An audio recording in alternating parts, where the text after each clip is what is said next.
11 hal yang perlu diluruskan ketika puasa. Hal pertama, padusan. Menjelang bulan suci Ramadan, kaum muslimin di Indonesia melakukan ritual padusan. Mereka anggap itu untuk membersihkan jiwa dan raga, agar terbebas dari segala dosa. Ini adalah budaya yang tidak sesuai dengan Islam. Islam tidak pernah mengajarkan membersihkan dosa dengan cara padusan. Hal kedua, nakar.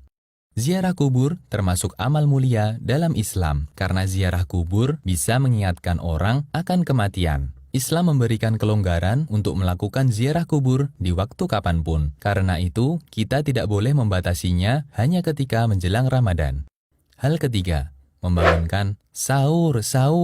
Banyak daerah memiliki cara berbeda untuk menunjukkan waktu sahur. Ada yang memukul tiang listrik, kentongan, teriak-teriak sambil membawa rebana, dan lain-lain. Padahal Islam telah memiliki cara sendiri untuk menunjukkan waktu sahur, yaitu azan awal sebelum subuh. Lebih baik kita melakukan sunnah daripada melakukan tindakan yang mengganggu istirahat masyarakat.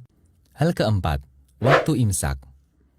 Sebagian kaum muslimin beranggapan bahwa batas waktu makan dan minum adalah imsak, yang benar justru sebaliknya. 10 menit sebelum subuh adalah waktu terbaik untuk makan sahur. Amr bin Maimun menceritakan, dahulu para sahabat Nabi Muhammad SAW adalah orang-orang yang paling segera berbuka dan paling telat sahur. Hadis riwayat Baihaqi. Hal kelima, mengeraskan bacaan niat puasa.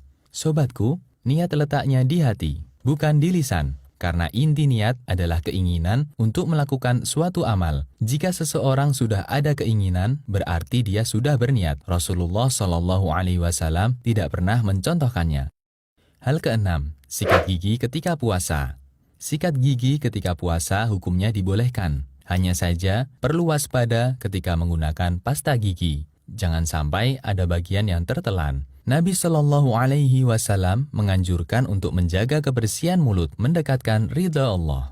Siwak itu membersihkan mulut, mendekatkan pada ridha Allah. Hadis riwayat Ahmad dan disahihkan Syu'aib al-Arnaud. Hal ketujuh, muntah ketika puasa.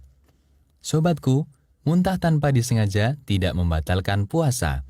Sedangkan muntah dengan sengaja, puasanya batal. Jika kita merasa perutnya mual dan akan keluar sesuatu, maka jangan memaksakan diri untuk memuntahkannya. Rasulullah SAW bersabda, siapa yang tidak sengaja muntah, tidak wajib qadha. Dan siapa yang sengaja muntah, wajib qadha. Artinya puasanya batal.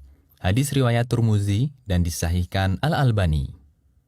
Hal kedelapan, mencicipi masakan. Sobatku, mencicipi masakan ketika sedang berpuasa selama tidak tertelan, hukumnya boleh. Ibnu Abbas pernah mengatakan, tidak mengapa mencicipi cuka atau makanan lainnya selama tidak masuk ke kerongkongan. Hadis riwayat Bukhari secara mu'alaq. Hal kesembilan, tidur berpahala. Apakah tidurnya orang berpuasa itu berpahala? Pertanyaan ini berasal dari hadis yang menyatakan, tidurnya orang yang berpuasa adalah ibadah, diamnya adalah tasbih, doanya adalah mustajab, dan pahala amalannya pun akan dilipat gandakan. Namun hadis ini statusnya palsu, ada perawi yang bergelar pendusta. Hal ke-10, bekam dan donor darah ketika puasa. Mengeluarkan darah tidak membatalkan puasa. Dalilnya, Nabi SAW memberi keringanan untuk bekam ketika puasa. Hanya saja, jika ini dikhawatirkan menyebabkan lemas, maka tidak dibolehkan. Sahabat Anas bin Malik pernah ditanya, apakah kalian membenci bekam bagi orang yang berpuasa? Anas mengatakan, tidak, kecuali jika bisa menyebabkan lemas. Hadis riwayat Bukhari. Sobatku, bagi yang ingin bekam dan donor darah, disarankan untuk dilakukan malam hari atau mendekati waktu berbuka. Hal ke-11, kesalahan doa berbuka puasa.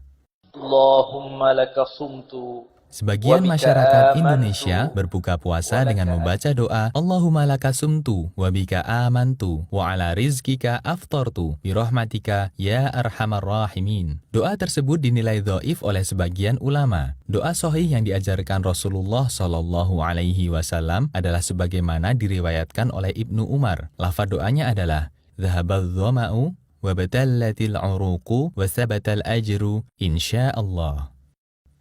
Demikianlah 11 hal yang perlu diluruskan ketika puasa. Semoga Allah memudahkan kita untuk meraih banyak pahala selama menjalankan ibadah di bulan mulia.